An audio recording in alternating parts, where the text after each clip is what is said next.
Սերժ Սարգսյանի ժամանակ խորվիրակը թարս դկարեն, դկալները սաղից տշել ճամփել էին։ Բա ուր է այդ ժողովուրդը։ Ուր է այդ հանրությունը։ Առաջի անգամ ինքը ակնարկեց, որ եթե առաջադրվեք պարլամենտական համակարգի անցնենք, եթե Սերժ Սարգսյանը առաջադրվի, հնարավոր է ժողովրդական հուզումներ բան, ես նույնիսկ դրանցի բան չեմ տվել, ուշադրության չեմ արժանացրել, որ նույնիսկ իմ գործընկերների հետ կիսվեմ։ Հետո արդեն հեղափոխությունը երբ որ եղել է, ավարտվել է, տարիներ անց ես դեռ հետո մտաբերել եմ այդ բանը, որ այս մարդիկ պլանավորել էին, էլի, որ Սերժ Սարգսյանի առաջադրման դեպքում ուժային կենտրոնների, հիմնականում արևմտյան կենտրոնների աջակցությամբ իրանք պատրաստում են Հայաստանում գունավոր հեղափոխություն։ Մենք արդեն մերժվել ենք, Մերի ջան, մենք արդեն չունենք լեգիտիմություն, որ մենք մարդ առաջադրենք։ Մեր ամենատեսանելի թեկնածուն Սերժ Սարգսյանից հետո, որ հրաժարական տվեց Կարեն Կարապետյան, ու պարոն Կարապետյանն էլ մերժեցինք։ Դրանից հետո մենք բոլորս չունենք այդ լեգիտիմությունը, որ առաջադրվենք։ Մենք կարող ենք քվեարկել ինչ-որ մի թեկնածուի օգտին։ Մենք մայիսի 1-ին Նիկոլին չքվեարկեցինք, հնարավորություն տալով մնացած ուժերին այլ թեկնածու առաջադրել։ Հիմա այս անուններ չեմ տալի, բայց շրջանառվում են տարբեր անուններ։ Ինչի՞ արդեն կարծում եմ բոլորը էլ գիտեք, էլի հիմա ում են սպասում։ Ուզում եմ օրինակ հասկանալ Շիրակ Թորոսյանի, Կնյազ Հասանովի, Արտակ Սարգսյանի, Ֆելիքս Ցոլակյանի, Աշոտ Արսենյանի մոտ, Սամվել Ալեքսանյանի մոտ ինչը փոխվեց այդ մի քանի օրվա ընթացքում։ Բոլոր իշխանություններին նույն սարով մի սարեք։ Նիկոլ Փաշինյանը Արցախն է ճանաչում Ադրբեջանի կազմում։ Նիկոլ Փաշինյանը գնում է կանգնում է ասում, էթիկայի օրենք ընդունում իր ԿՊ-ում, հետո շունուշանգյալը ասում իրան չընտրող ժողովրդին։ Տարբեր բաներ ենք, հիմա եկել եք ինչից ենք խոսում։ Եթե մենք պետք է հավասարվենք Նիկոլ Փաշինյանի արած գործերին,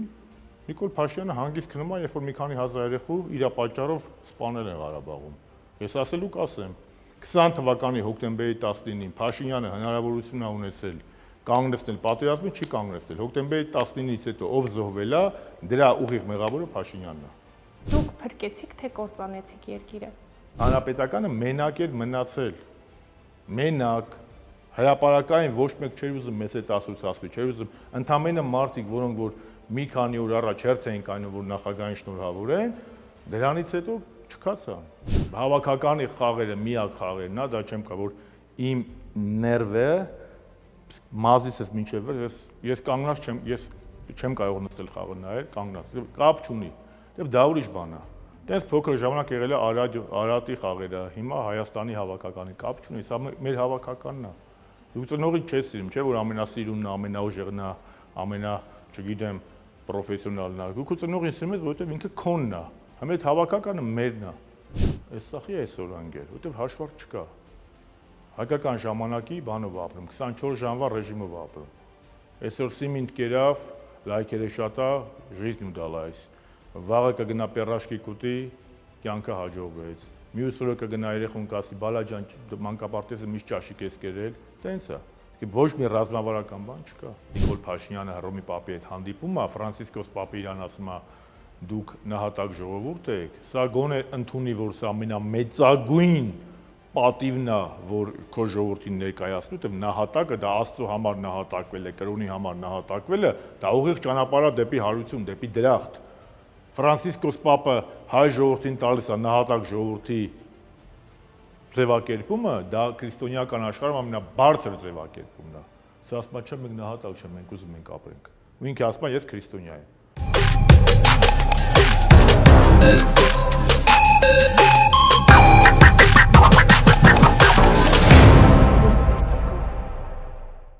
Ողջույն հարգելի հետևորդներ, 24 News-ի եթերում շարունակում ենք մեր հարցը նախագիծը։ Այս շաբաթվա իմ հյուրի մասին կարող եմ ասել, որ հայաստանյան քաղաքական դաշտում դժվար է գտնել մեկին, ով նույնքան հեշտությամբ կարող է կոշտ քննադատել եւ նույնքան հեշտությամբ էլ կարող է պաշտպանել իր ասածը։ Մարդ, ով եղել է քաղաքականության տարբեր շերտերում, նախ իշխանության ներսում, ապա անդիմադիր դաշտում, բայց իր կյանքում գրեթե մեկ բան անփոփոխ է՝ խոսքի տոնը։ Կտրուկ, հեգնական, երբեմն էլ կանխամտածված սուր։ Այս շաբաթ Շաբաթվա իմ հյուրը Հանրապետական կուսակցության գործադիր մարմնի ներկայացուցիչ պատմաբան Էդուարդ Շարմազանովն է։ Պարոն Շարմազանով, ողջույն, նախ շնորհակալ եմ, որ մեր հրավերը չմերժեցիք եւ հյուրընկալել եք Հանրապետական կուսակցության գրասենյակում եւ թերևս հենց այդ հարցից էլ սկսենք։ Ինչպես հասկանում եմ, դուք ավելի շատ լինում եք այստեղ, քան տանը,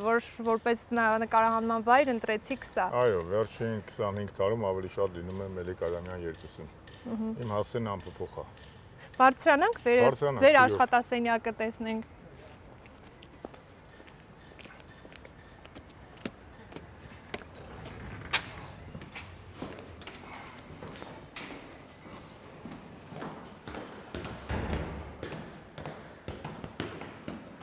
Ծախ։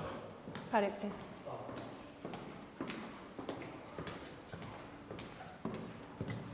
Դա ծախտում հերի ջան։ Ու բաց։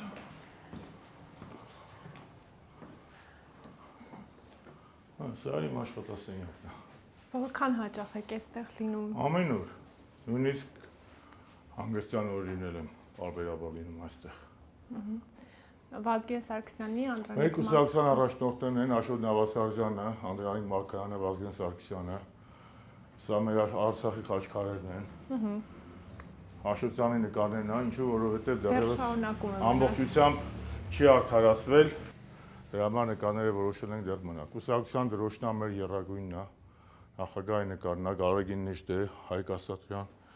իմ աշխատանքային գրականությունը։ Ինչ եք կարդում հիմա։ Եվ մասնագիտական եմ կարդում ես հայ գաղթականություն առաջին աշխարհամարտի տարիներին եւ հայ առաքելական սև եկեղեցին։ Իմ լավ ընկեր պատմաբան Ավետիս Հարությունյանի վերջին աշխատությունն է։ Հիմնականում պատմական, հայկական զինուժը 1914-20 թվականներին։ Հայաստանը եւ աշխարհաքաղաքական իրավիճակը տարածաշրջանում։ Հայտնի դաշնակցական գործիչ Ռուբեն Տերմինասյանի աշխատությունն է։ Անաստաս Նիկոյանի գիրքն է, որը գրել է իր թոր հայտնի ռոք երաժիշտ Ստասնամինը։ Այստեղ ելի մեր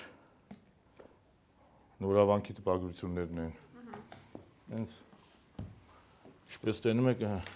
Արցախ էլի։ Պատերազմի կոչ եք հենց հիմա անում, պարոն Շարմազանով։ Հայրենապաշտության կոչ եմ անում, պատերազմի կոչ չեմ անում։ Ինքնությանը հավատարիմ մնալու եւ մեր արմատներին ու եռաբլուրին հավատարիմ մնալու կոչ ենք անում։ Որովհետեւ ինչպես կասեր Հրանտ Մաթեոսյանը, եթե մարդը կորցնում է իր հիշողությունը, մերի ջան, անասունից ոչնչով չի տարբերվում։ Ձեր աշխատասենյակից ուղիղ տեսարանը դեպի կառավարության շենք։ Վայր, որտեղ ժամանակին ձեր կուսակցությունն է։ Ես եմ աշխատել, ես իմ աշխատանքային գործունեությունը 2005 Հիմա ինչ զգացողություններ եք ունենում այս իրադարձություններից հետո մասնավորապես։ Զգացողությունները ոչ թե աշխատանքը կորցնելու կամ իշխանությունը կորցնելու հետ է կապված, այլ Արցախը կորցնելու, պետության ազգային նկարագիրը կորցնելու, թրկահապատակ ռեժիմի ոչ հայանպաստ քաղաքականությունից։ Դա է խնդրեմը, թե չէ պաշտոնավորները մի օր գալիս են, մի օր պետք է գնան, ասինքն հավիտենական բան չկա։ Ինչպես հին հույներն էին ասում, ամեն ինչ փոփոխական է։ Всё течёт, всё меняется, Հերակլիտն էր ասում։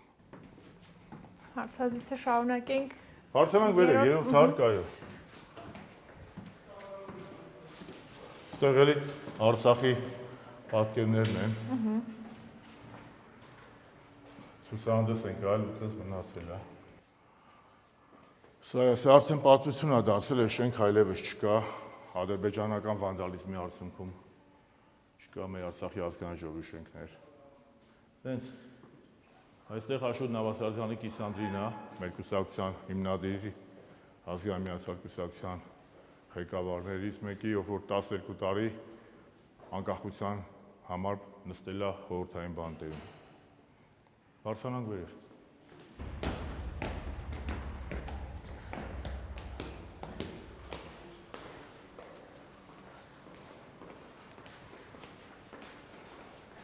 Այլ Արցախի պես Աշոտ Նավասարյանն է, Անդրանիկ Մարկարյանն, Արկադի Ղուկասյանի հետ։ Սպայապետ Վազգենն է, Աշոտ Նավասարյանն է, Սերժ Սարգսյանն է, Մամեր Գրիգորյանն է, Սամվելն է, Կարապետյան Օվանովսկի, Լեոպարդերը, Սպայապետ Վազգենը, Լևոն Մնացականյան, Լևոն Մանուկյան Դավիթն է, Անդրանիկ Մարկարյանը, Շուշիում Վազգեն Սարգսյանի Հուշարձանի մոտ։ Սա այլ արդեն մեր կուսակցության տարեգրությունն է։ Առաջնորդներն են, մեր համագումարներն են։ Այստեղ ես տակավին երիտասարդ 2008 թվականի, այո։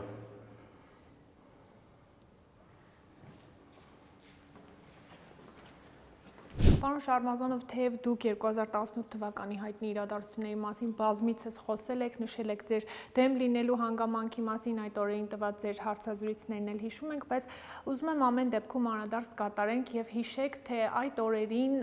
ինչ էր կատարում նաեւ թե կուսակցության ներսում, ինչ խմորումներ էին ընթանում եւ թե ընդհանրապես ինչու ճաքեր տվեց թիմի ներսում։ Մերի ջան, հիմա ռետրոսպեկտիվ շատ հեշտ է սառը վերհիշել, ասել, ինչ այնպես չեն կարել, ինչ այնպես են կարել, ունենք այն ինչ ունենք։ Այն ժամանակ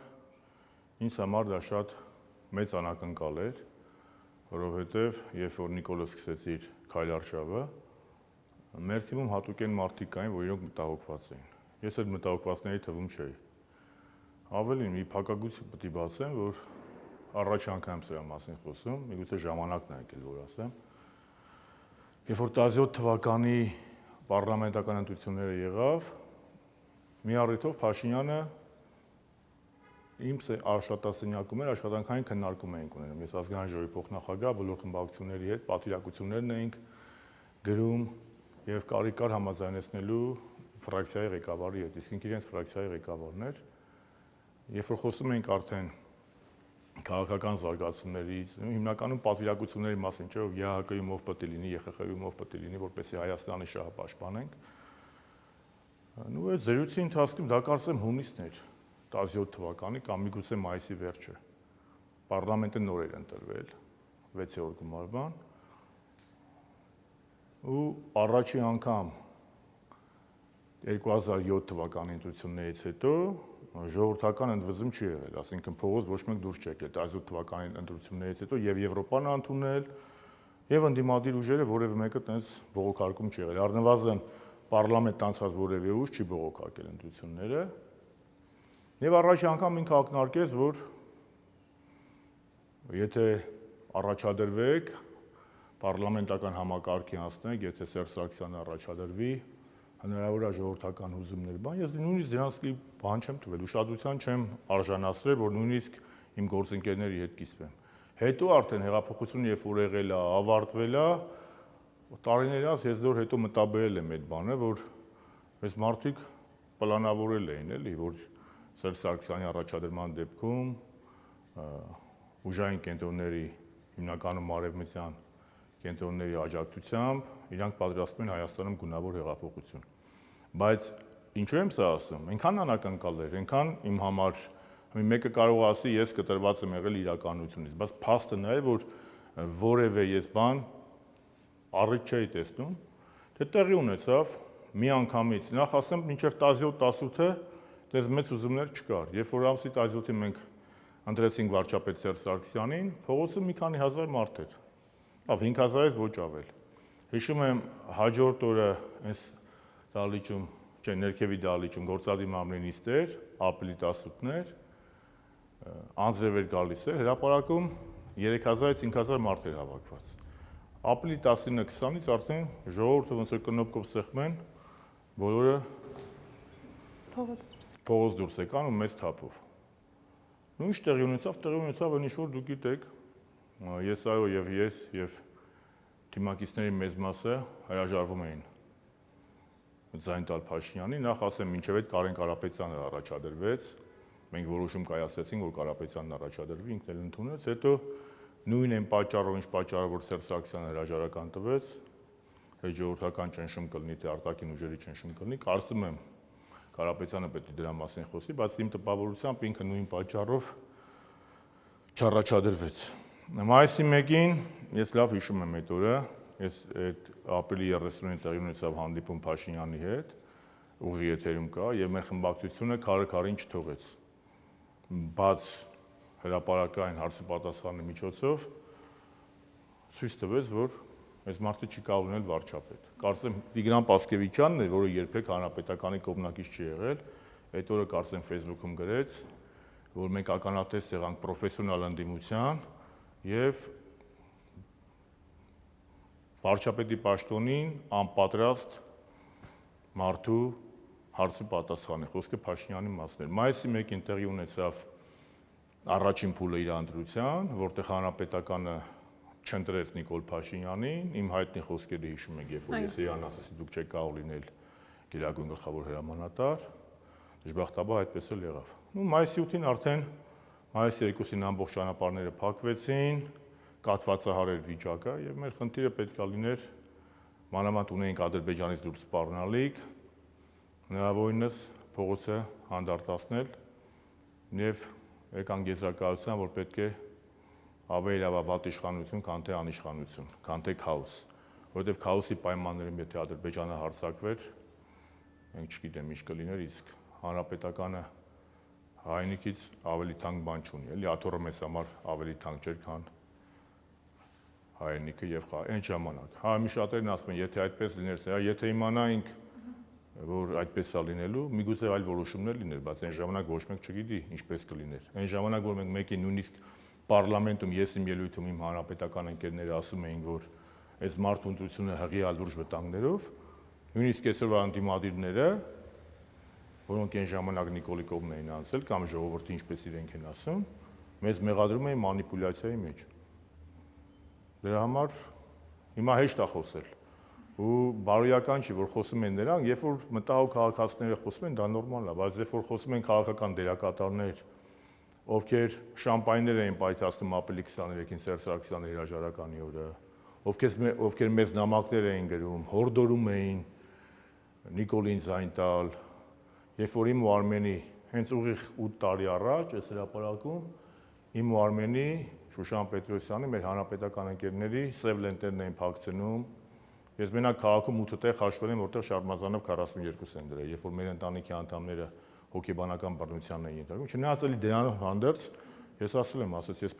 պատրաստ եմ մանդատս վայր դնեմ, բայց ես Նիկոլին չեմ ընտրի։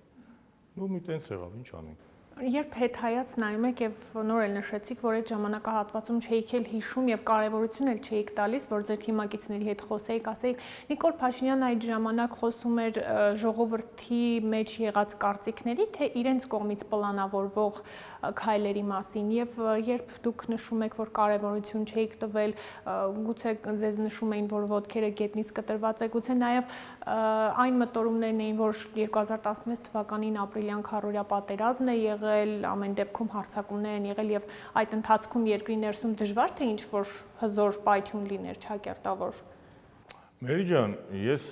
այնպես չի, որ ոտերս գետնից կտրված է եղել ու չեմ տեսել դժգոհություն, բայց բոլոր նորմալ ժողովրդական երկրներում էլ դժգոհություն կա։ Այսօր Տրամպի դեմ դժգոհություն չկա Միացյալ Նահանգներում։ Ինչա Ֆրանսիայում Մակրոնի դեմ չկա, բոլոր տեղերն էլ կան այդ դժգոհություն, բայց դժգոհությունը մի բան է, գունավոր հեղափոխությունը լրիվ այլ բան է։ Ինչու որովհետև կրկնում եմ, եվրոպական բոլոր առաջադեմ երկրներն ու կառույցները շնորհավորել են Սերժ Սարգսյանի վարչապետությունը։ Այսինքն ամեն ինչ եղել է ժողովրդավարական։ Եվ այդ իմաստով, այո, սա Սերժ Սարգսյանը շատ ճիշտ է նշել, կարծում եմ, որ ասել է, որ ինքը ոչ թե պարտվել է Նիկոլին, այլ ավելի հզոր ուժերի։ Դա Նիկոլի խելքի բանը չէր, հա, Նիկոլը հայտնվել է այնտեղ ճիշտ ժամանակին, ճիշտ տեղում իրանց համար, օգտագործել են բոլորը, իհարկե, մարդիկ ասում են, ինչ գունավոր հեղափոխություն, բա ժողովրդի ընդվզումը, ցանկացած գունավոր հեղափոխության համար օգտագործվում է ժողովրդի դժգոհությունը։ Եվ մեր նման երկրում, որը ունի աղքատության խնդիր, որը ունի աշխատատեղերի խնդիր, սոցիալական խնդիրներ, չեմ ասում անվտանգային խնդիրներ, բնականաբար է, որ կարող է մանիպուլացնել։ Բա հիմա էլ լավ է։ Համ այդ խնդիրները տասնապատկվել են, համ էլ հայնիկից ենք զրկվել։ Սա է խնդիրը։ Ես իդեալական իշխանություններ չկան, անսխալական իշխանություններ չկան, բայց մեզ համար կոնկրետ իմ համար առաջնային եղել է մեր անվտանգային ու արտաքին քաղաքական օրակարգը։ Այսինքն մենք ո՞նց ենք նայում, մենք նայում ենք Արցախում նորմալ է, արտաքին քաղաքական խնդիրներում նորմալ է, բանակը զենք ունի, ուրեմն գլխավոր հարցը լուծված է։ Մենք PR չենք անում։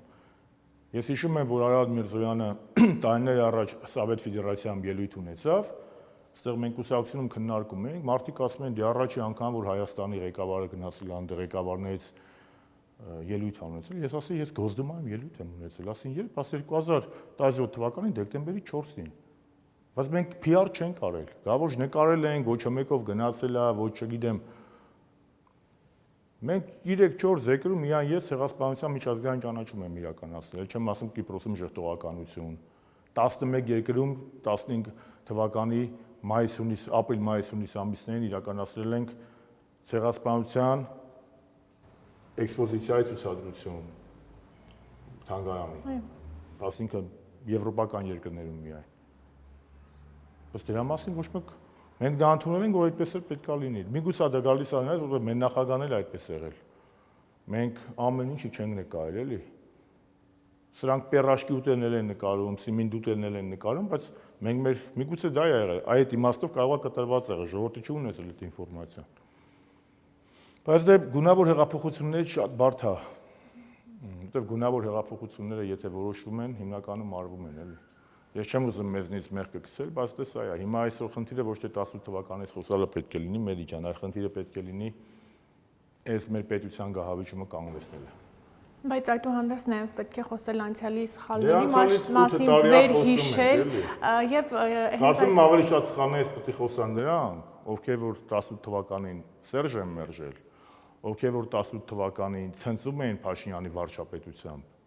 իսկ այս պաշտոն չստացան գլխներին տալիս են։ Հենց այդ անցյալին հայաց գցելով, պարոն Շարմազանով, այն մարդիկ, ովքեր Նիկոլ Փաշինյանին կողմ քվեարկեցին եւ Նիկոլ Փաշինյանը կարողացավ ընտրվել վարչապետ եւ քանի որ դուք նշում եք Նիկոլ Փաշինյանը նաեւ իր մտադրությունների մասին է խոսել, գուցե հենց նաեւ իրենց հետ ինչ որ բանակցություններ էին վարել, համոզել էին, որովհետեւ հետո երբ նայում ենք թե կողմ քվեարկած մարդիկ օրինակ ինչ պաշտոնների են եղել կամ ինչ քաղաքական ընթացք ստացավ իրենց։ Ես բարձա չէ ամեն ինչ չգիտեմ։ Այո։ Ես գիտեմ, այն ինչ որ եղել է մեր մոտ։ Մայիսի 1-ին մենք չընտրեցինք Նիկոլին։ Ինչու չընտրեցինք, որովհետև չենք տեսնում այս մարդուն վարչապետի պաշտոնում եւ գտնում ենք, որ այս մարդու վարչապետությունը պրոբլեմատիկ է։ Բայց մենք արդեն մերժվել ենք, Մերի ջան, մենք արդեն չունենք լեգիտիմություն, որ մենք մարդ առաջադրենք։ Մեր ամենատեսանելի տեխնացուն Սերժ Սարգսյանից հետո, որ հրաժարական տվեց Կարեն Կարապետյան, ու պարոն Կարապետյանն էլ մերժեցին։ Դրանից հետո մենք բոլորս չունենք այդ լեգիտիմությունը, որ առաջադրվենք։ Մենք կարող ենք քվեարկել ինչ-որ մի տեխնացուի օգտին։ Մենք մայիսի 1-ին Նիկոլին չքվեարկեցինք, հնարավորություն տալով մնացած ուժերին այլ տեխնացու առաջադրել։ Հիմա այս անուններ չեմ տալի, բայց շրջանառվում են տարբեր անուններ։ Ինչի՞ արդեն կարծում ժամանակն է։ Չէ, բոլորը էլ գիտեք, էլի հիմա ում են սպասում։ Մի քանի անուններ։ Բայց այդ մարդիկ միացան Նիկոլին։ Եվ Նիկոլ տեղի ունեցավ ստորագրահավաք։ Առաջադրում Առանց առաջադրման Նիկոլը չէր կարող այլևս ընտրվի։ Ելքը էլ իրավունք չուներ առաջադրելու։ Ելքը մի անգամ առաջադրեց, հանրապետականը մերժեց, չքվեարկեց։ 1/3-ը падգամավորների պետք է առաջադրել։ Եվ այն ժամանակվա խմբակցությունները բացի հանրապետական կուսակցությունից բոլորը իրենց ստորագրությունները դրեցին, առաջադրեցին Նիկոլ Փաշինյանին։ Դուրս եկավ 55-ը ընդդեմ 3 միլիոնի։ 55-ը 54-ը մեկ ենք, պլյուս Աղվան Վարդանյանը։ Եվ այդ իրավիճակը գնաց։ Եվ ես չեմ հիշում, հատուկ են մարդիկ են եղել, որ զանգել են ինձ աջակցություն են հայտնել կամ իմ ընկերներին։ Հիմա շատ հեշտ է, այս անեիք, այն անեիք։ Բա ուր էիք։ Չէ, բայց ուզում եմ օրինակ հասկանալ Շիրակ Թորոսյանի, Կնյազ Հասանովի, Արտակ Սարգսյանի, Ֆելիքս Ցոլակյանի, Աշոտ Արսենյանի մոտ, Սամվել Ալեքսանյանի մոտ ինչը փոխվեց այդ մի քանի օրվա ընթացքում եւ ինչու հենց այդ անունները հիշատակեցի, որովհետեւ իրենք են, որ հիմա այս իշխանությունների օրոք Կնյազ Հասանովի եւ Շիրակ Թորոսյանը падգամավոր են, Աշոտ Արսենյանի որդին մարզպետ է։ Ես ունեմ չգրված օրենք իմ համար։ Ես իմ գործընկերների մասին կամ լավը կամ ոչինչ անցանք։ Ամեն մեկը վարվում անես, ոնց որ ճիշտ է գտնում։ Բայց իրենց քվեարկության արդյունքում չի, որ այդ ամբողջ քննադատությունների արդարության դեմ ճիշտ է ասենք, այդ ժամանակ եղել է կուսակցության որոշում։ Իհարկե եղել են մարդիկ, դա ոչ միայն ես եմ եղել, դա եղել է Արփինե Հովհաննիսյանը, դա եղել է Վաղամերիկ Արտաշես Մամիկոնովիչ Գեղամյանը, էլ են մարդիկ եղել, Վարան Բաղդասարյանը, շատ են եղել, Արմեն Աշոտյան, որոնք ասել են, որ իրանք ոչ մի ձև չեն ընտրի Նիկոլ Փաշինյանին, ու դա հրապարակային է եղել, ինչ որ ես եմ տեսել։ Հիմա, բայց պետք չէ էլի ամեն ինչը գցել այդ մարդկանց վրա։ Մայիսի 1-ին հանրապետականը դեմ քվեարկեց, հնարավորություն տալով այլ քաղաքական դերակատարների առաջադրվել, չեն առաջադրվել, այլ առաջադրել են Նիկոլ Փաշինյանին։ Եվ այդ իրավիճակում, երբ որ երկիրը կաթվածահար էր, երբ որ պաշտպանության նախարարի մեքենան էին կանգնեցնում, երբ որ դիրքեր չէին կարողանում զենք հասցնեն, սնունդ հասցնեն, եթե այդ վիճակում Ալիևը հարձակվեր, ինչ էինք անելու։ Ֆռալու եք, ասեք, ձեր իշխանությունը պահելու համար պատերազմը սկսեցին, մեր երեխեքը զոհվեցին, չէ՞։ Հիմա հեշտ է, մի օր տաքսիստ էր ման էի գալիս, ասում է, ցավը տանեմ, բախ ինչ կրակեցին, ասեմ դու ուր ես եղել ախպեր ջան այդ ժամանակ, ասում է փողոցում։ Ասեմ, բա որ կրակեին, դու մեռներ, երեխե տան հետ մնար, կլներ, ասում է, հա, այդ էլ է ճիշտ ասում։ Բայց հիմա նույն բանը Նիկոլ Փաշինյանը չի անում, որ ասելով եթե ինքը տարբեր ենք, էլի։ Բոլոր իշխանություններին նույն սարով մի սարեք։ Նիկոլ Փաշինյանը Արցախն է ճանաչում Ադրբեջանի կազմում։ Նիկոլ Փաշինյանը գնում է կանգնում ասում, էթիկայորեն քան ընդունում իր ԿՊ-ում, հետո շունուշանգյալ ասում իրան չընտրող ժողովրդին։ Տարբեր բաներ ենք, հիմա եկել եք ինչից ենք խոսում։ Եթե մենք պետք է հավասարվենք Նիկոլ Փաշինյանի արած գործերին, Նիկոլ Փաշինյանը հանգիստ քնում է, երբ որ մի քանի հազար երեխու իր պատճառով սպանել են Ղարաբաղում։ Ես ասելու կասեմ, 20 թվականի հոկտեմբերի 19-ին Փաշինյանը հնարավորություն է ունեցել կանգնեցնել պատերազմը, չի կանգնեցնել։ Հոկտեմբերի 19-ից հետո ով զոհվել է, դրա ուղիղ մեղավորը Փաշինյանն է։ Բայց մարդը մի հատ կատու է ավտոյետակցում գիշերը չես գնում։ Հազարավոր երեխեք իր պատճառով զոհվել են։ Բաքվի գերիները իր պատճառով ընտեղ են։ Մարդիկ հայնազրկվել են։ Իրանց սրբություններից են կտրվել, բայց մարդը ասում ավուշներն են, բոլորը մեղավոր են բացի իրանից։ Դες ոնց կլինի։ Եթե մարդ հաշտ է, ինչ ասեմ։ Պարոն Շարմազանով, 2017 թվականի ձեր հարցազրույցներից մեկում ձեզ հարցազրույցներից մեկում 17 չէին սպասումի ժամանակ ձեզ հարց են ուղում, նշելով, որ ազգային ժողովը կամ փրկում է երկիրը կամ կործանում է, դուք նշում եք, որ այդ ընթացքում ձեզ համար ավելի առաջնային է բարեփոխումները արագացնել, բայց հիմա այդ հարցին կրկին պատասխանելով դուք փրկեցիք թե կործանեցիք երկիրը։ Այդ հրաժարականով, հա։ Ամենայն դեպս ուզում ենք ամեն ինչ անենք, որ երկիրը չկործանվի։ Բայց որ մենք էլ ունենք մեր սխալների բաժինը ակնհայտ է։ Ես այս 18 թվականին հունիսին կարծեմ, իշխանապողությունը ընդամենը մի ամիս հետո հարցազրույց եմ տվել ազգային ժողովում։ Այն որ աշկորուսին գա ու ասել են, որ այն ժամանակ շատ հեշտ էր, չէ՞, բայց այն ժամանակ ես նույնիսկ այն ժամանակ ասել են, որ միգուցե մեր կրավորական կեսվածքը, պահվածքը հնարավորություն տվեց սրանց գալու իշխանության։ Դա էլ է եղել, բայց դա ինչու է եղել, որովհետև գունավոր հեղափոխությունը անխուսափելի էր, ու այդ հեղափոխության պլանավորողները նստից միգուցե նաև արյուն էր պետք։ Իսկ դեմ ապրիլի 24 էր։ Հիմա հեշտ է, էլի, կանգնենք, ասենք, այն ժամանակ սենց էր, այն ժամանակ սենց էր։ Ես իմ կարծիքն ասել եմ, դե հիմա եղել է, ինչ անենք։ Ժողովուրդը ոնց որ բոլորը ծափահարում էին։ Այն ժամանակ Մերի ջան, եթե մենք տենց չլներ ու գնանք բախման, ասելու են ձեր աթոռների համար կարճեցիք։ Չեք է հիշում, չգիտեմ կարող է հիշում եք։ Ես տնից չէի կարողանում դուրս գալ։ Ես մայիսի 2-ին դուրս եմ եկել, որ գամ աշխատանքի, մայիսի 1-ի մեր քվեարկությունից հետո իմ տանդեմը, 5-րդ մասիվ, դպրոցական երեխեք, մի 100 հոգի ճանապարհները փակել են։ Այդ երեխեքին ինչ պետք է անես։ Ավտոն կանասի ոտով իջա։ Այսինքն հնարավոր չէ, ինքը սրանք հագեցրել էին արդեն Նիկոլ Փաշինյանը ոնց որ հիմա է, ասեմ, եթե ես չլինեմ վարչապետ պատերազմ կլինի, այն ժամանակ էլ ասում եմ կամ ես կլինեմ վարչապետ կամ Հայաստանը վարչապետ չի ունենա։ Իսկ հանրապետականը մենակ էր մնացել։ Մենակ հրապարակային ոչ մեկ չէր ուզում մեծ այդ ասոցիացվի, չէր ուզում ընդամենը մարդիկ, որոնք որ մի քանի օր առաջ հերթ էին կայնում, որ նախագահային շնորհավորեն,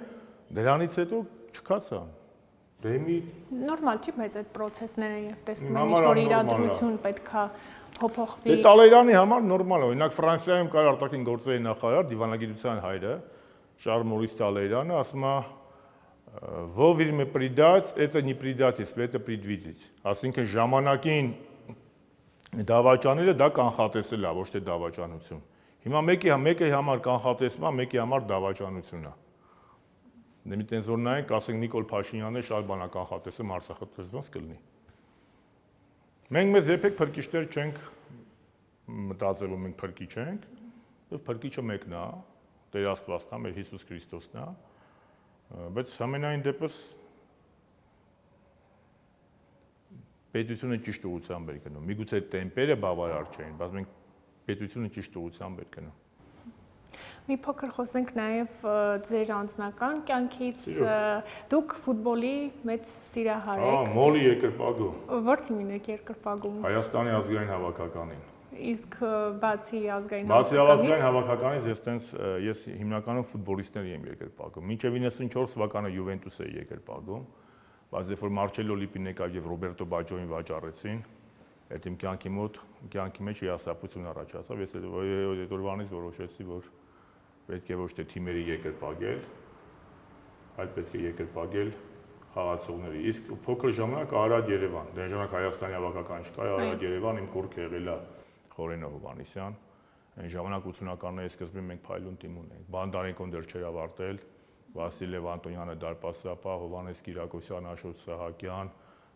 Ռաֆայել Գալստյան, Աշոտ Խաչատրյան, Աղաջան Սարգսյան, Ալեքսանդր Քերոփյան, Բաբկե Մելիքյան, Խորեն Հովհաննիսյան, Ռոբերտ Գալստյան, Պողոս Գալստյան, Համլետ Մխիթարյան, Մեհենիկ Մխիթարյանի հայրը, Անդրանիկ Խաչատրյան, ու Խորեն Սամվել Ղասաբողլյան, Փայլուն, եթե որևէ մեկի մոռացա, ներողություն եմ խնդրում, Փայլուն թիմ էր։ Ու Փայլուն որն է, լավ էր խաղում էլ, ես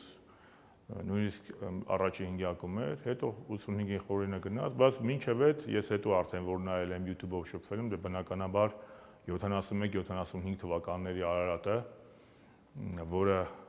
հիմք դրեց Արտյոմ Ֆալյանը, հետո Գլեբովը եւ Սիմոնյանը եկավ ոսկե դուբլ, դա ուրիշ բան, որտեղ Բավարիա Մյունխենին 1-0 հաղթել, 75 թվականի մարտի 10-ին Հրազդան մարզադաշտում, դա ֆանտաստիկ բան էր, Արկադի Անդրեասյանն էլ գոլը խփեց։ Այն ժամանակ իրոք, չէ, ֆուտբոլ, եթե նայենք ով է ամենայմ սիրելի բասիկ խաղացող, Դիեգո Արմանդո Մարադոնան աշխարհում։ Հիմա մի շատ ասում եմ Մեսսի, Ռոնալդո ֆենոմենո, բոլորին Զիդան, Այո, Վինիսիուս Ժունիորը չի ցկում այդ մակարդակի։ Դե ներկայիս խաղացողների մասին է խոսքը։ Ես կարծում եմ Բելինգեմը, եթե տրամա չստանար Բելինգեմը, Մոդրիչին եմ շատ սիրում, բայց Մարադոնան ինչ որ արել է դաշտում Մարադոնան, ու այն ժամանակվա ֆուտբոլն ուրիշ է։ Հիմա 5 հատ փոխարինող կա, հիմա մրցավարները շատ ավելի խիստ են։ Այն ժամանակ տենց չէր, ջարդում էին 86-ի աշխարհի առաջությունը Մարադոնային ջարդում էին, 82-ին ջարդեցին, բայց էլ չեմ ասում Պելե, Կռոյ, ֆուտբոլը որպես փիլիսոփայություն եւ շախմատը ոնց է, օրինակ չէ, Բատվիննիկի շկոլա, Պետրոսյան, մինչև այդ Ալյոխին, հետո գալիս է Ֆիշերը եկավ հեղափոխություն արավ շախմատում, Կարպովը իր ձևով Կասպարովը, հիմա Կարսենը, չէ, Վիշի Անանդը մինչև այդ, բայց ֆուտբոլում էլ մտածողություն է, ինքը ոնց որ գրականություն է, չէ, նոր ժանր ես բերում, նոր մտածողություն, ունա գրականություն, ասես Դաստոևսկի տաստո չի կարող լինի, չէ, ռուսական գրականություն կամ համաշխարհային։ Ֆուտբոլում էլ տենց հեղափոխություն ոչ Պելեն է արել, ոչ Մարադոնան։ Ֆուտբոլում այդ հեղափոխությունն արել է Յոխան Կրոյֆը։ Իտուչի Գալանտեց էին ասում 74 թվականի Հոլանդիայի, բայց ինքը աշխարհի չեմպիոն չդարձավ, էլի։ Տենց։ Իսկ ներկայիս հավաքականի ելույթներին հետևում եք, ինչպես է գնահատում։ Բոլոր խաղերին հետևում եմ։ Ես մենոնք հաղթեն, պարտվեն, ես միշտ մենոնց պետք է երկրպագեմ, իհարկե։ Անսպար հավատ անմնացորդ նվիրում։ Գիտեք, իրավունք չունես ու քո եռագույնից հրաժարվես։ Իրավունք չունես, դա հավաքականի խաղերը միակ խաղերն է, դա չեմ կարող, որ իմ ներվը մազից ես մինչև վեր, ես կանգնած չեմ, ես չեմ կարող նստել խաղը նայել, կանգնած, կապ չունի, դեռ դա ուրիշ բան է։ Տենց փոքր ժամանակ եղել է Արարատի խաղերը, հիմա Հայաստանի հավաքականի կապ չունի, սա մեր հավաքականն է։ Դու ծնողից չես սիրում, չէ՞ որ ամենասիրունն է, ամենաուժեղն է, ամենա, չգիտեմ, պրոֆեսիոնալն է։ Դու ծնողին սիրում ես, որովհետև ինքը քոնն է։ Համը այդ հավաքականը մերն է։ Իհարկե հավաքականի ոսկե շրջանն էլ Ռուբեն Հայրապետյանի ֆուտբոլի ֆեդերացիա ղեկավար ժամանակ ա եղել Վարդան Մանասյանի գլխավոր մարզիչ եղած ժամանակ, երբ որ մենք 4-0 դուրսը Սլովակիա հաղթեցինք, 4-0 Դանիա հաղթեցինք, 3-1 Սլովակիա հաղթեցինք, 4-1 Մակեդոնիա հաղթեցինք, Իտալիա 1-1 արեցինք, 2-2 դուրսը։ Ֆանտաստիկ թիմ էր։ Բերեզովսկին, Սարգիս Հովսեփյան, Հենրիխ Մխիթարյան, Յուրա Մովսիսյան, Արազոս Բիլիս, Մարկոս Պիցելլի, Կարլեն Մկրտչյան, բանը Ծաղ կռայը մեր, Գևորգ Ղազարյան, փայլուն տղեկ ունենք։ Այսինքն այդ Պակալինյան շատ լավն էր։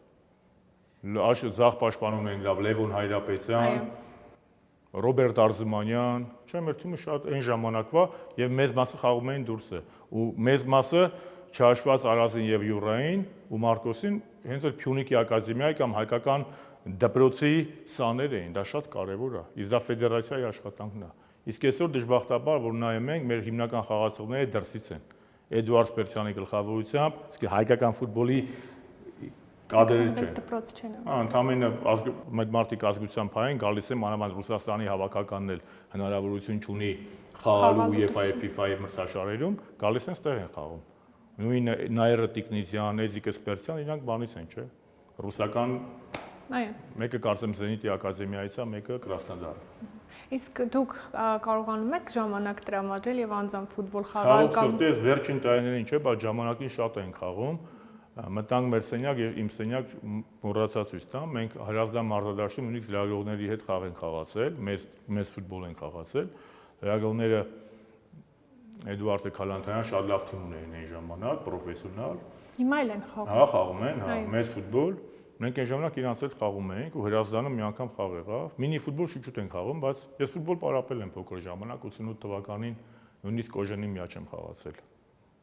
Հայաստանի առաջնություն։ Պարոն Շարմազանով, ֆուտբոլից խոսեցինք եւ անդրադառնանք նաեւ ֆուտբոլային դիվանագիտությանը 2008 թվականի 8-9 թվականի, դա ներկայացում էր Հայաստան-Թուրքիա հարաբերությունների պատմական հնարավորության մասին եւ այսօր երբ հետ եք նայում, դա իրական դիվանագիտական նախաձեռնություններ, թե քաղաքական հաշվարկ։ Իրական դիվանագիտություն պլյուս քաղաքական հաշվարկ։ Առանց հաշվարկի քաղաքականություն չկա եւ դիվանագիտություն չկա։ Այս սախի է այսօր անգել, որտեվ հաշվարկ չկա։ Հայկական ժամանակի բանով ապրում, 24 ժամվա ռեժիմով ապրում։ Այսօր Սիմինտ կերավ, լայքերը շատա, жизнь удалась։ Վաղը կգնա պերաշկի կուտի, կյանքը հաջողվեց։ Մյուս օրը կգնա երեխուն կասի, բալաջան, մանկապարտեզը միշտ ճաշիկ ես կերել, տենց է։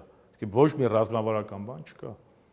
Իսկ մեր նպատակը ֆուտբոլային դիվանագիտության շատ հստակ էր, նախ առաջինը իրոք առանձնահապայմանների հարաբերություններ հաստատել, որովհետև Թուրքիան հզոր երկիր է եւ դուք Թուրքիայի չպետք է ունենաս անհաղթարելի տարաձայնություններ, մանավանդ քեզնից բխող։ Երկրորդ ամենակարևորը Թուրքիան գիտե ուզում էր հախոտի կներեք այս բառի համար Ադրբեջանի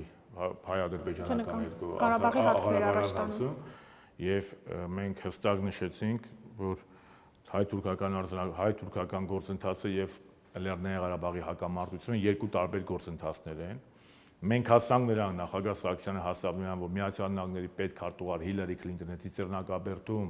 կրկնեց Սերժ Սարգսյանի բառերը, որ գնդակը գտնվում է Թուրքիայի կիսադաշտում, եթե այն ժամանակ միջազգային հանրությունը հիմնականում անուղղակի թեկուզ մեղադրում էր հայերին, Հայաստանի Հանրապետությունը հարաբերությունները չկարգավորելու եւ նախապայմաններ դնելու, մենք ասացինք, որ նախապայմաններ մեկ չեն դնում, այն նախապայմաններ Թուրքիան է դնում։ Եվ երկրորդ էլ ցույց տվեցինք, որ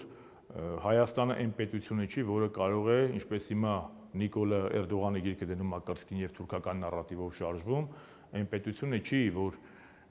նրանք կարող են շանտաժի ենթարկել։ Եվ դրա վառապացույցը Սերժ Սարգսյանի ՄԱԿ-ի անվտանգության խորհրդի ելույթներ 69-րդ նստաշրջանում կարծեմ, երբ որ նախագահը հստակ ասաց, որ գրողից ոնց է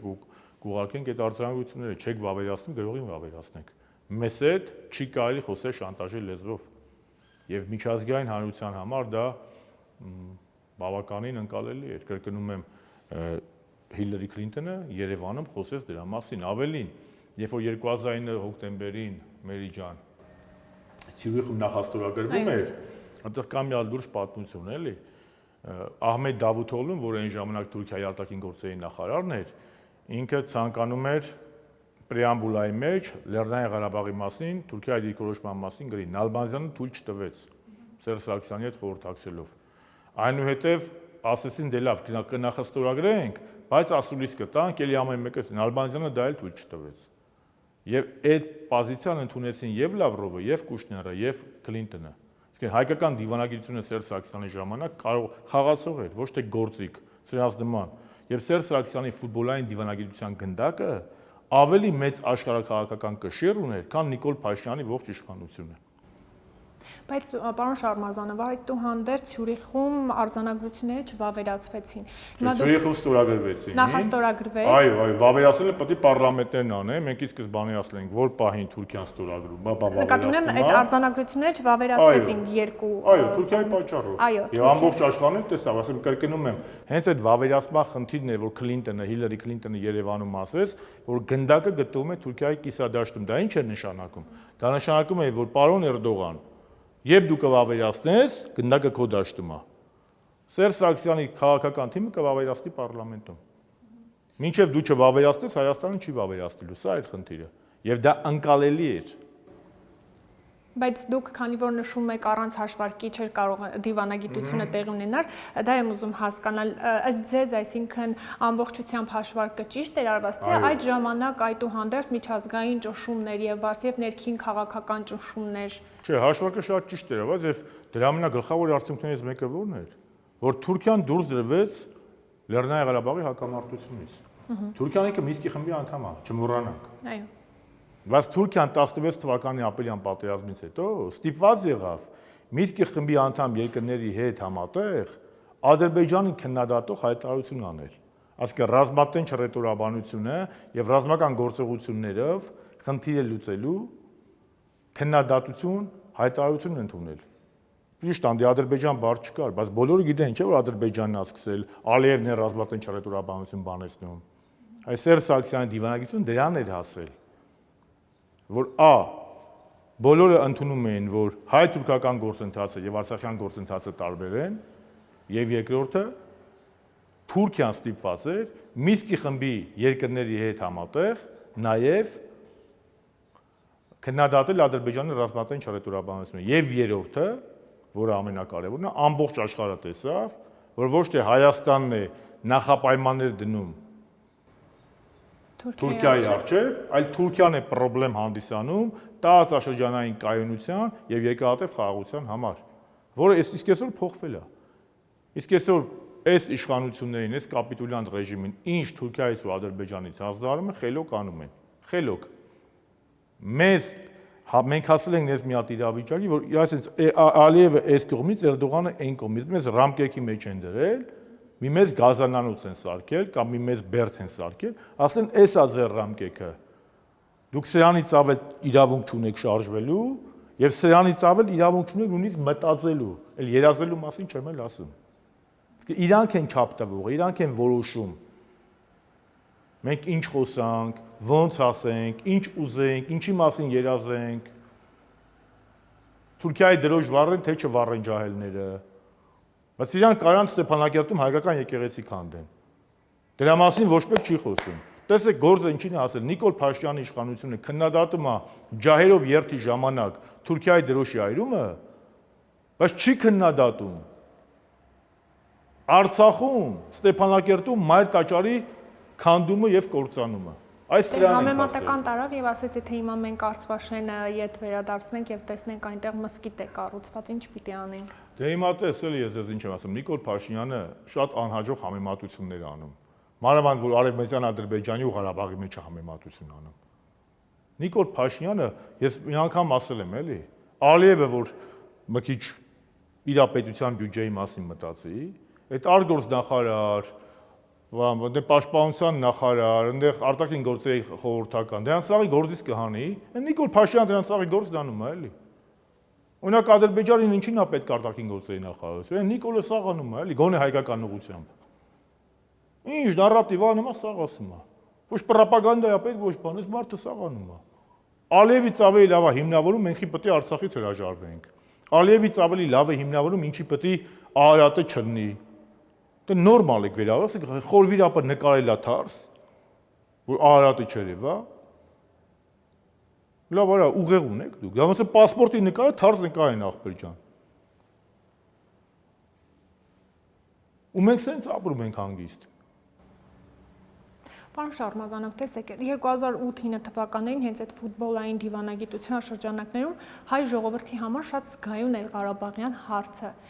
Այդ տարիների ընթացքում ինչը փոխվեց, ինչպես փոխվեց, որ զգայուն չէ ելը։ Ես ժողովրդին բերեք չխառնենք։ Չէ,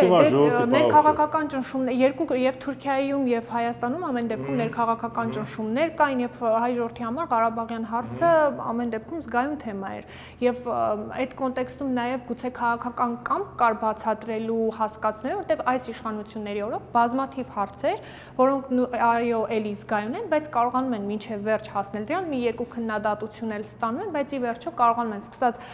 արտաքին քաղաքականությունից մինչեւ ներքին տնտեսական, սոցիալական ու հասնում են իրենց ուզածին։ Մերի ջան, տես, այստեղ երկու բան կա, ինձ թվում է։ Առաջինը որ կա, այս պարտությունը 44 օրյա պատերազմի եւ Արցախի հայաթափումը, ավելի ճիշտ էթնիկ զտումը, եւ Նիկոլ Փաշինյանի ու Ալիևի համատեղ շանտաժը եւ վախի սերմանումը կոտրել է մեր ժողովրդի ողնաշարը։ Նիկոլ Փաշինյանը ատրճանակը դրել է հայ ժողովրդի ճակատին, ասում է, եթե ինչ չլսեք, պատերազմ կսկսի, ձեր երեխեքը կզոհվեն։ Շատ բարդ է։ Ռացիոնալ որոշում կայացնել ամեն մեկս, երբ որ մեր ճակատին դրած է ատրճանակ։ Ամեն մեկը չէ, էլի Վարդան Մամիկոնյան։ Հիմա ես ինձ վրա եկալ եմ, մեկ իմ ճակատին ատրճանակ դնի, ասի, եթե այս բանը չանես, երեխաներիդ կվնասեմ։ 1000-ից կարող է մեկը լինի կամ 10 լինի, որ իր հերոսությունը լինի, ասեն ջանդամ, ինչ ուզում ես արա, ես իմ սկզբունքից չեմ հրաժարվում։ Ու այդ իրավիճակում ինքը շանտաժի է ենթարկում, վախեցնում է։ Մեր խնդիրը պետք է լինի ժողովրդին այդ վախի մթնոլորտից անել։ Դեռ ստացվում է բաց մասամբ։ Դրանով է պայմանավորված։ Արցախից խոսել թուրքերը կհարձակվեն, ցեղասպանությունից խոսել թուրքերը կհարձակվեն, Արարատից խոսել թուրքերը կհարձակվեն։ Բայց այն ժամանակ ձեզ էլ էին, չէ՞։ Այն ժամանակ տենց չէր, այն ժամանակ մեր իշխանությունը ուներ կարմիր գծեր, մեր իշխանությունը կարմիր գծեր մեր իշխանության համար Արցախ իրոք կարմիր գիծ էր։ Այսինքն չկար տես բան։ Մենք նույնիսկ մեր հրաժարականը պայմանավորված ա եղել Արցախ չկորցնելով։ Այսինքն մենք ինչու ենք հրաժարական տվել։ Տարիներ հետո, որովհետև այդ պահին Հայաստանում քաոս էր, կառավարելի ոչ մի բան չկար։ Եթե այդ դրանից օգտվեր Ադրբեջանը, հարձակվեր, եթե նույնիսկ մենք նոր զոհեր ունենայինք, կառավարում չլներ, պետություն իշխանություն չկար փաստացի, կատվածահար էր, փողոցում էր։ Ինչ էին անելու։ Կամ ըստեղ հելնենք ինչա քաղաքացիական բախումներ լիներ, մանավանդ որ արտաքին շահառուներ կային։ Իսկ այս մարկանց համար Արցախը ընդամենը PR ա եղել, ոնց որ սույր նստել ա, թռել ա, ինքը տեսեք, էլի մեզ համար Արցախը սրբություն ա, Նիկոլի համար թոք ա, մեզ համար հայրենիք ա, իր համար բեռ ա։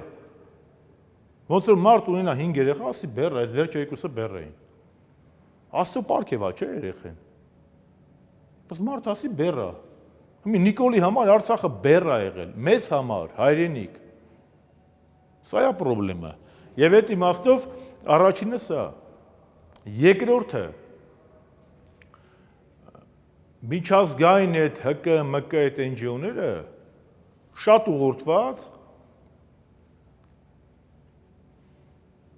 ոչ մի թիզականություն էին կարողացում Սերժ Սարգսյանի իշխանության տարիներին։ Ուշադիր նայեք 16 թվականի պատերազմը 800-400 հեկտարի պատմությունը, ովքեր են խոսում հող հանձնողին կհանձնեմ հողին, ես ինչ են անում, Սերժը հանձնեց մեր հեկտարները, եսի ինչ ուր են դրանք։ Ուր են։ Մի ամբողջ Արցախա դատարկվել։ Մեկից մի հատ պուլ լսել եք, որովհետև արևմուտքից հրահանգ չունեն։ Որովհետև հիմի փողերը գալիս է երևի, հրահանգը գալիս է Նիկոլին պաշտպանելու համար, թուրքական օրակարգը սպասարկելու համար։ Իսկ քանի լրատվամիջոց գիտեք, որ իրական խոսում է ազգային օրակարգից,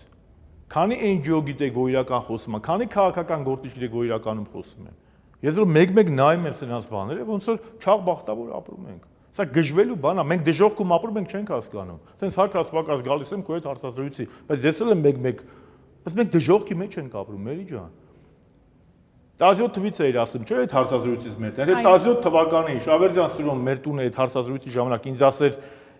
սենց բան ալնելու, կասեի սա դժոխք է, որից հարց տար ասել դժոխքը նկարագրի, կասեի դժոխք կենա, երբ որ Արցախ չկա,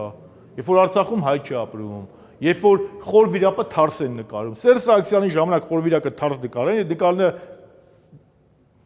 սաղից տշել ճամփել էին։ Բա ուր է այդ ժողովուրդը, ուր է այդ հանրությունը։ Հետևաբար դա մշուշ ա եղել, շուխուր են լավ այլ, մշուշ ա եղել։ Մշուշ, էլ եմ ասում, մի կողմից սա Ալիևի հետ միասին ժողովրդին վախեցնում է, շանտաժ անում, Ադրբեջանը դել է ճակատին, դե եթե մարդկանց ձեռերը բանեն, շղթայով, մեր դե համար ստրկությունը մեր մեջից պետք է հանենք այդ վախը։ Որովհետև կարող է մի օր ոնց որ 5 տարվա մեջ տենց աստիճանաբար Մերիջանեկը մեկ էլ տեսանք հոп, Արցախ չկա, 240 կիլոմետր չկա, մեր Սրբազան Բաղդադը բանտարկված, քաղաքական բանտարկյալներ կան, լիքը ցեղասպանությունից չենք խոսում, Արարատից չենք խոսում, Խորվիրապը թարս ենք նկարում, վայափարի վրա հարձակվում են, դրանից պետք է դուրս գալ։ Եվ երկրորդ էլ այո, այդ ինֆորմացիոն շոուն, որը արել են Հայաստանի ոչ բարեկամ կառույցները։ Սերժ Սարգսյանին այն ժամանակ ինչի համար են ասում էր, աղ դա իմ հայրենիքը չի։ Սերժ Սարգսյանը ազնիվ ասել է, բա դուք գնացիք ասիք ակնա մեր հայրենիքն է տվեցիք։ Ստեփանակերտի կրկնում եմ, մայր տաճարը քանդվել է։ Այդ սուտի հայրենասերներից քանիսը հելան խոսացին։ Բա Մակրոնը գալիս է Հայաստան, բա թող հելեն ասեն Մակրոն, բա հելեն միտինգ անեն, ասեն Մակրոն այսօր բան ես անում, դու ես ճանաչել տվել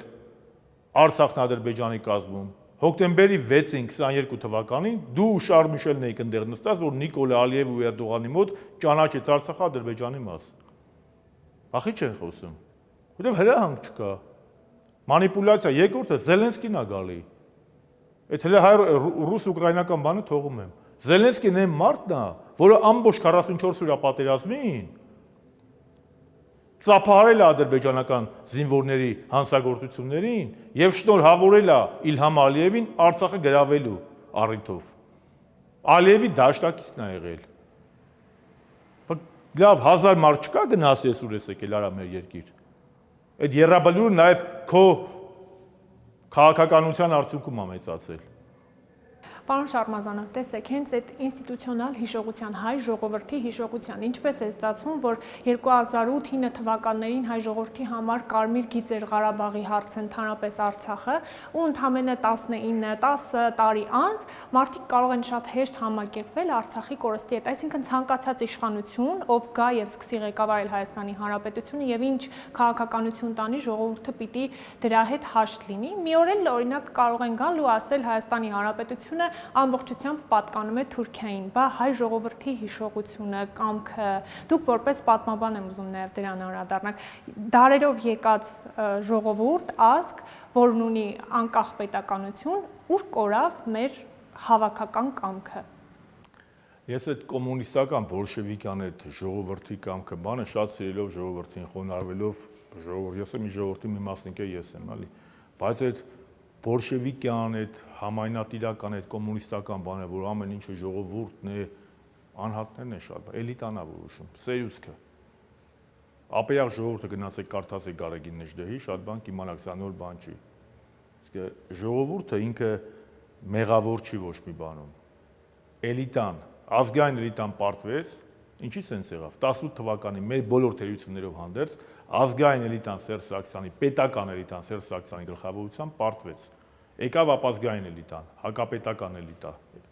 Եվ Տեր-Պետրոսյանը այն քչերից մեկն է, որ սա հասկացավ։ Հիշում եմ Լևոն Զուրաբյանը հարցազրույցներից մեկում ասում է, որ մենք ուրախ գնացինք, որ ասենք որ Սերժը դե չկա արդեն, տապալվել է նրա իշխանությունը, քանի որ այդ մարդիկը քանի տարի է մեր դեմ պայքարել, ասում է ինքը տխուր էր Տեր-Պետրոսյանը։ Ասես դուք չգիտեք ով է եկել իշխանության եւ ինչ անելու մեր պետության հետ։ Իսկ բոլոր խնդիրներով հանդերձ էլիտաներն են որոշում։ Էլիտան դա էլիտարը չի, սերուցք։ Թումանյանն է ազգի սերուցքն է եղել, Գարեգին Նեժդեհն է եղել, Վազգենը, ասենք ազգային էլիտան պարտվել է 18-ին այդ մտա եկել է ապազգային, հակապետական։ Եվ հիմա համոզված է, եթե լինի առաջնորդություն, ժողովուրդը այդ առաջնորդության հետևից կգնա։ Բոլոր սոցիոլոգիական հարցումներով ժողովուրդը անարդար է համարում եւ մեծ կորուստ է համարում, հիմնական ողբերգությունը համարում Արցախի կորուստը։ Պարզապես այդ մարդուն պետք է տեղ հասցնես, առաջի կեսով ինքը ջոգել է, որ Արցախի կորուստը դա ողբերգությունն է։ Պետք է երկրորդ ասես, որ այդ կորուստը սա է արել։ Սա է արել կորուստը, Որովհետև եթե այսօր Արցախն է սա կորցրել, վաղը Հայաստանն է կորցնելու։ Այսօր Արարատից է հրաժարվում, վաղը Արարագածից։ Եվ այդ իմաստով այս մեր հարցազրույցների նպատակը նաև դա է։ Այսօր մենք մի քիչ ավելի ազատ ենք, որովհետև մենք չենք առաջադրվել։ Ես չեմ առաջադրվել։ Այն ժամանակ, որ խոսայինք, ասեն, հա, մերին գնացել է հարցազրույց ավեկալում Շարմազանովը մանդատի համար կռիվ է տալի։ Հիմա Շարմազանովը մանդատի համար կռիվ չի տալի։ Չի առաջադրվել Շարմազանովը։ Հայ ժողովրդին ասում, սիրելի հայ ժողովուրդ, ով համարում է, որ Արցախի կորուստը դա ողբերգություն է, ով համարում է, որ Արցախի հայաթափումը դա ողբերգություն է, ով համարում է, որ Արարատ լեռի խորհրդից հրաժարվելը ողբերգություն է, ով համարում է, որ եկեղեցու վրա Փաշազադեի պասով հարձակվելը ողբերգություն է, ձայն մի տվեք Նիկոլ Փաշինյանին։ Եթե ուզում եք մենք որպես հավաքական ազգ մնանք, որպես պետականաստեղծ ազգ, չի կարելի հակապետական ուժին ձայն տալ։ Որովհետև ձայն տալով Փաշինյանին, մենք ձայն ենք տալի Իլհամ Ալիևի Յենի Ադրբեջան կուսակցության նարատիվներին։ Սա է, պետք է աշխատել։ Մեկ-մեկ ժողովուրդը շվարած մնում է, էլի, նե ժողովրդի պետք է առաջնորդություն, չէ՞։ Բայց ժողովրդից հիասթափվել են շատերը։ Հիմա Նժդեն էլ է հիասթափվել։ 21 թվականին ինքը, թե 20 թվականի սեպտեմբերին, հա, կարծեմ 20-ի սեպտեմբերին ինքը գրել էր բանը, ապերախ ժողովուրդ, որ կարդում ես, փշակաղում ես։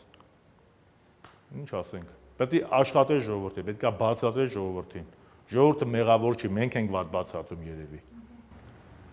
18 թվականին պարոն Շարմազանով Նիկոլ Փաշինյանը հայտարարեց, որ կամ ես կլինեմ վարչապետ, կամ Հայաստանը վարչապետ չի ունենա։ Դրա մասին այսօր դուք էլ խոսեցիք։ Հիմա նույն խոսույթը մի փոքր այլ ձևակերպամբ, եթե ես չընտրվեմ կամ համանadrական մեծամասնություն չունենանք, սեպտեմբերին պատերազմ կլինի։ Օրերս երրորդ նախագահ Սերժ Սարգսյանը իր հրաժարականի 8-րդ տարվա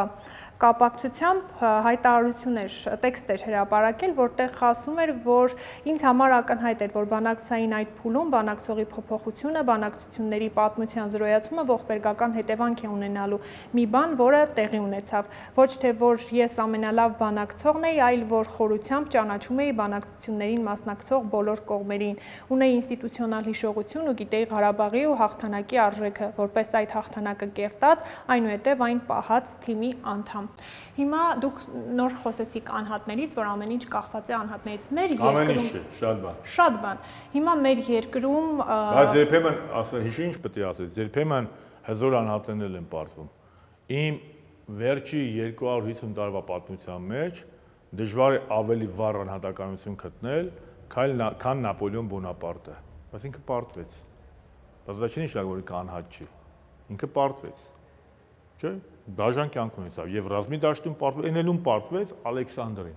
Ալեքսանդրն ու Նապոլեոնը որ իրար հետ համեմատես, շատ հարգելով Ալեքսանդր առաջինին որպես Ռուսաստանի կայսր, մանավանդ առաջի փուլը բարեփոխիչ էր Սպերանսկու բանի հետ, բայց որտե Նապոլեոնը, որտե Ալեքսանդրը, մի որտե Սերժ Սարգսյանը, որտե Նիկոլը, մի ելնում է որ անհատներն էլ, հզոր անհատներն էլ են պարտվում, ինչ անենք։ Հենց այդ համատեքստում պարոն Շարմազանով, իհարկե այլ հարց է լրիվ երկրի ներքին քաղաքական կյանքը կարող են տարբեր մոտեցումներ ունենալ, բայց արտաքին քաղաքականությունը, դիվանագիտությունը, առաջնահերթությունները կարող են եւ ըստ էության պիտի լինեն նույնական, նույն գծի մեջ։ Հիմա տպավորություն է ստեղծում, որ այն ժամանակ օրինակ երրորդ նախագահ Սերժ Սարգսյանն էր, որ միայն կարող էր հանել մեր երկիրը, փրկել այսպես ասած, վերջացնել եւ հիմա էլ Նիկոլ Փաշինյանն ասում, եթե ես չլինեմ, պատերազմ լիներ։ Մենք եթե օրինակ նայենք մեր հարևան Իրանի օրինակով, Իսրայելի հետ պատերազմի մեջ էին, իրենք կորցնում էին իրենց առաջնորդներին, կլինի հոգևոր, քաղաքական, ռազմական, բայց իրենք ունեին իրենց շարունակողներին, ովքեր նույն քաղաքականության գծի մեջ էին։ Ինչու այդ մեր մոտ չի ստացվում։ Մեջան, տես, Իրանը հետ համեմատելը Դե հասկանում եմ, որ Չէ, մասշտաբները չէ, Իրանը խորքային պետություն է, Իրանը եզակի պետություն է, այս աշխարհում երկրորդ պետություն է, չգիտեմ, որ այդքան պետականության պատմություն ունի։ Կյուրոս մեծից սկսենք, էլի, 6-րդ դար մեր թվարկությունից առաջ նայ, որ միշտ կայսրություն է եղել, եւ Իրանը իրոք կայսրություն է եւ խորքային պետություն է, եւ կրոնական գործոնը այնտեղ շատ մեծ է։ Այնտեղ նահատակվելը դա ուղիղ Ալլահի մոտ գնալ է, էլի, ասենք դա ուրիշ բան է։ Մեր մոտ նահատակումը այդ ձև են անցալը։ Նույնիսկ Նիկոլ Փաշինյանը Հռոմի Պապի հետ հանդիպում է, Ֆրանցիսկոս Պապը իրան ասում է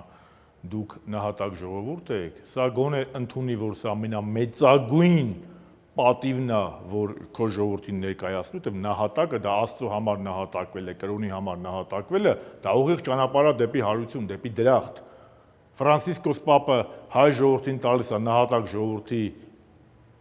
ձևակերպումը, դա քրիստոնեական աշխարհում ամենաբարձր ձևակերպումն է։ Սա ասում է, չէ, մենք նահատակ չենք, մենք ուզում ենք ապրենք։ Ու ինքը ասում է, ես քրիստոնյա եմ։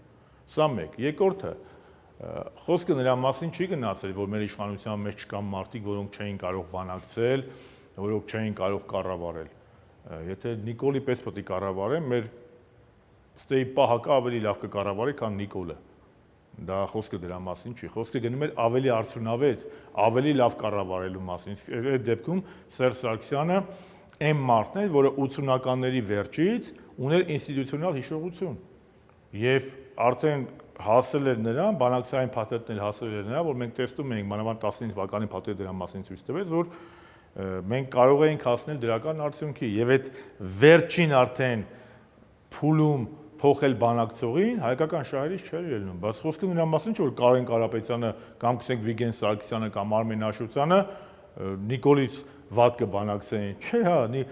իրանց կներեք կոշիկը Նիկոլից լավ կբանակցել բոլորինը։ Խոսքը սրա մասին չի։ Ես որ մեկ-մեկ խոսում եմ, թեկուզ մեր թերություններից, մարդիկ ասում են, բաս ասեմ ցավները տանեմ, ես որ մեր թերություններից խոսում եմ, մեր սխալներից, չէ։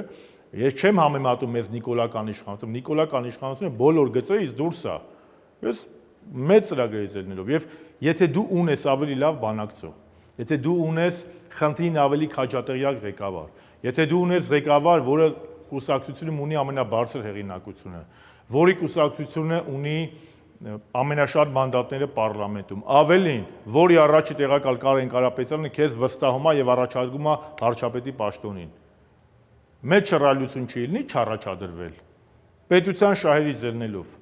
Դա նույն բանն է, ոնց որ դու ունենաս ավելի լավ ֆուտբոլիստ ու այդ խաղին ինքը չխաղա, այդ խաղը մեկ ուրիշ է, որ էլի վատը չի։ Հիմա տվյալ դեպքում այդ բանակցային փաթեթի այդ տրամաբանության մեջ Սերժ Սարգսյանից ավելի արդյունավետ բանակցող չկար։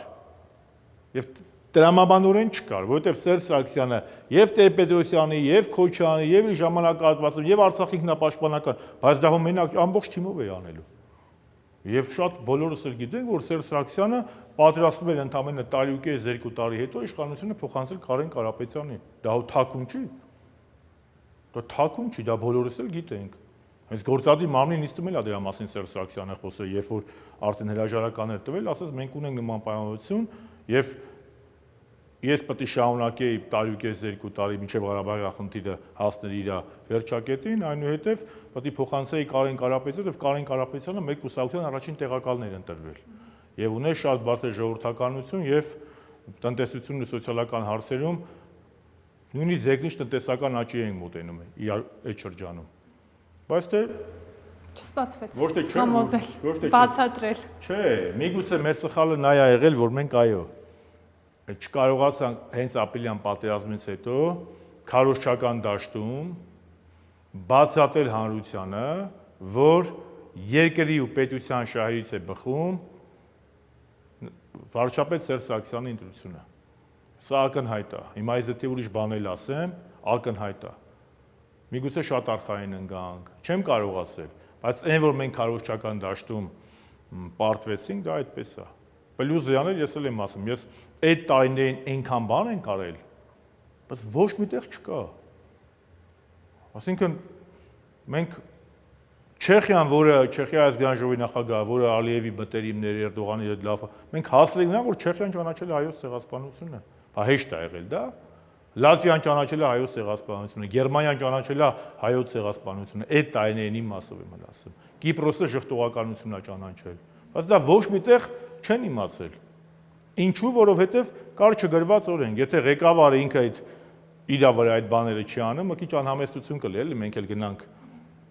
դրա մասին խոսանք։ Դա ընդունում է, որ դա պետք է արվի։ Դա ոչ թե լավ է, այլ դա նորմալ է, տես պետք է լինի։ Սա է խնդիրը։ Պարոն Շարմազանov, 2018-ից հետո ամենամեծ եւ ամենաշատ քննադատությունները նաեւ այն հանգամանքի շուրջ են, չնայած դուք հիշեցիք, թե ինչ իրադրություններ էր, ինչպես էին ձեզ դիմավորում ճակերտների մեջ, բայց քննադատություններից մեծ մասը վերաբերում էր նրան, որ թեև այդ պայքարը երրորդ նախագահի դեմ էր, երրորդ նախագահին հեռացնելու, մերժելու, բայց հեղափոխությունից, իշխանափոխությունից հետո սլաքները ուղղվում են դեպի երկրորդ նախագահ եւ օրինակ կալանավորում են Ռոբերտ Քոչարյանին, այդ կերպ նաեւ արդարացնելով, որ օրինակ Նիկոլ Փաշինյանը Սերժ Սարգսյանի դրածոն է։ Նաեւ արդարացումներից մեկը այն էր, որ մինչեւ 2020 թվականը առանցքային պաշտոնները զբաղեցրել են Սերժ Սարգսյանի կադրերը։ Հետո Սերժ Սարգսյանի կադրն եղել ու առանցքային պաշտոնած զբաղեցրել։ Դե ես թվեմ ԱԱԾ պետը նշում էին Արթուր Վանեցյանը, այն նախարարը Ֆելիքս Ցոլակյանը։ Ֆելիքս Ցոլակյանը մարդը մայիսի 1-ին դեմ է քվեարկել մեր որոշմանը, չնշանակում Սերժ Սարգսյանի կադրերը։ Սերժ Սարգսյանի կարող է իր 40 տարվա աշխատանքային 50 տարվա կեսարության մեջ 1000 մարդու հետ աշխատած լինի։ Բայց Սերժ Սարգսյանի թիմակիցներն դրանք են, այսօր ովքեր իր կողքն են։ Ինչ է դա հիմարություն է։ Ինչ է Ռոբերտ Քոչարյանի ազատության համարով է պայքարել։ Համիկ վայրակողքի մարդիկ, թե ես։ Իզնից շուտ մի հատ քաղաքական գործիչ դատարանում եղել է։ Երբ որ Ռոբերտ Քոչարյանի առաջի դատը մասիվի դատարանում եղավ, ես ով չեմ տալի, Ռոբերտ Քոչարյանը Արցախի հերոսա, արժանի է, եւ Ռոբերտ Քոչարյանի նկատմամբ Նիկոլ Փաշինյանի իշխանությունը իրականացնում է ապօրինի դատավարություն ու ապօրինի հետապնդում։ Սա ակնհայտ է։ Միակ կուսակցությունը, որ գործադիր մարմնի հայտարարություն այլով ա եղել 18 թվականին դեռ Հանրապետականը Սերժ Սարգսյանի գլխավորությամբ։ Միակ կուսակցությունը, որ ստորագրավակը սկսել Ռոբերտ Քոչարյանի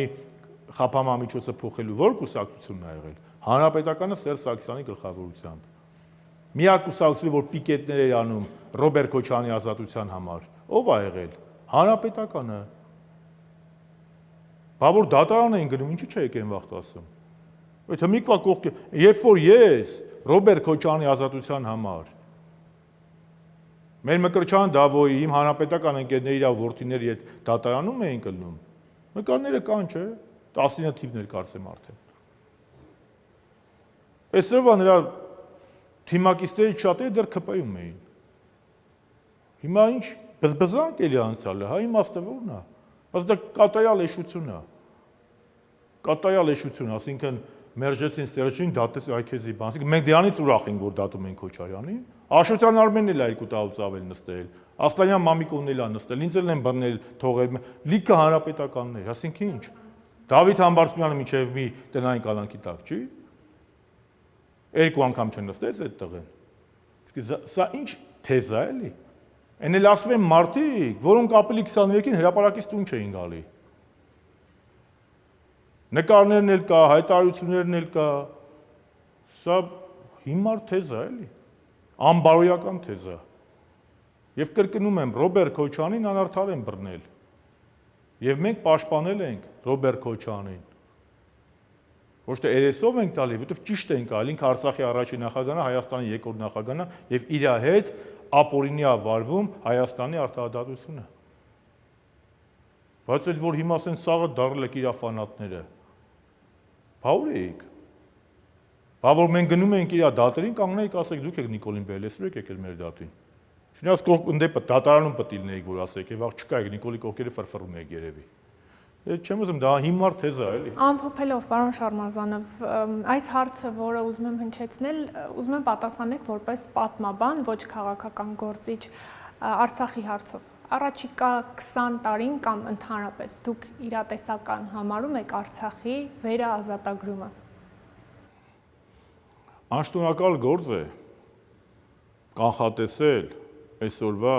արտաքին քաղաքական զարգացումները։ Բայց այսպես ասեմ,